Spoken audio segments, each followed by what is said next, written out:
Louis Shakespeare Festival is off to perform at 24 parks across the Metro East with a brand new adaptation of Shakespeare's marriage comedy, Merry Wives, before they, Merry Wives is the name, before they take on the stage. We have actors Michelle and Mitch here joining us with an inside look. Thank you both for being here today. Thanks for having us. Yeah, thank you. Okay, so first, when you hear Merry Wives, take us through what's that look like?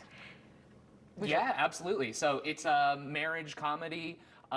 Basically, there's a new interloper in town, a certain John Falstaff, which is who the play was written for.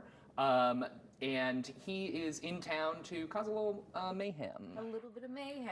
Right, and I play one of the wives, Mrs. Page. So basically, he sends out 2 separate love letters to 2 of the wives in town in an effort to seduce them, take all their money. And we discover the plot, and we turn the tables on John Falstaff. There's also a second plot where I am trying to marry off my daughter, as is my husband, to different suitors that we prefer. But our daughter has different ideas, and Mitch here gets to play all of the suitors in the show. Yeah. Well, that's probably fun, right? It's a little hectic, but it's very fun. A little hectic. I love to hear that. So this is obviously a very exciting way to see Shakespeare. Yes, and John Falstaff is a character that in Shakespeare's plays, he appears several different times in different plays, one of the Queen's favorite characters. And our director decided to set this like a 90s sitcom. So just like your favorite sitcom character getting a spin-off, Merry Wives is the spin-off for Sir John Falstaff. And we all love a rom-com. There's just nothing like a rom-com. It warms the heart. It feels nostalgic. Okay, so take us through this. You're going to do 24 shows in 27 days. Yes.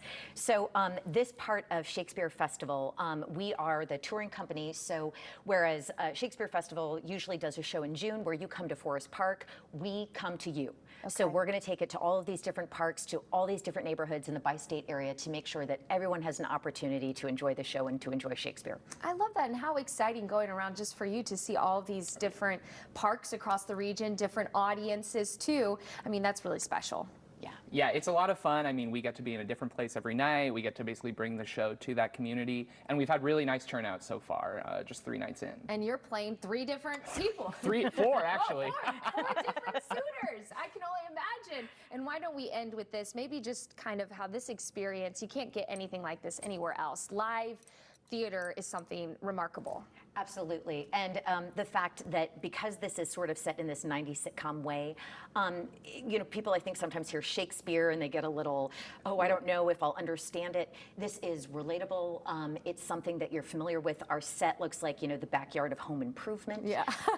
So the ability to come and actually kind of feel like you're a part of the show, that's something only St. Louis Shakespeare offers. Yeah, and we kick it off at the very beginning with a little explanation of who the characters are. We call it our living study guide. So that really helps place people in what's going on in the play and not feel a little lost in the language. Of course, and that's the thing about seeing Shakespeare like this is you kind of realize, oh, it makes sense. Like this was really good writing. This was really entertaining, right? Yeah, and they were going through the same things and enjoyed the same kind of plots that we enjoy today. Yeah, I love that. So this weekend, obviously this goes on through August, but where can I see you this weekend? Yeah, tonight is in Chesterfield Amphitheater, and then tomorrow night we'll be at Carondelet Park, and then East St. Louis at Jones Water Park on Sunday. Well, you heard it here. Go ahead and take a look at your screen. St. Louis Shakespeare Festival. You're not going to want to miss it. You can follow them on Instagram, as well as their websites right there this weekend, as well as you go all the way through August 27. 27. Yes. All right. Mark your calendars. Thank you both so much for joining us today. Yeah, thank you. We'll be back.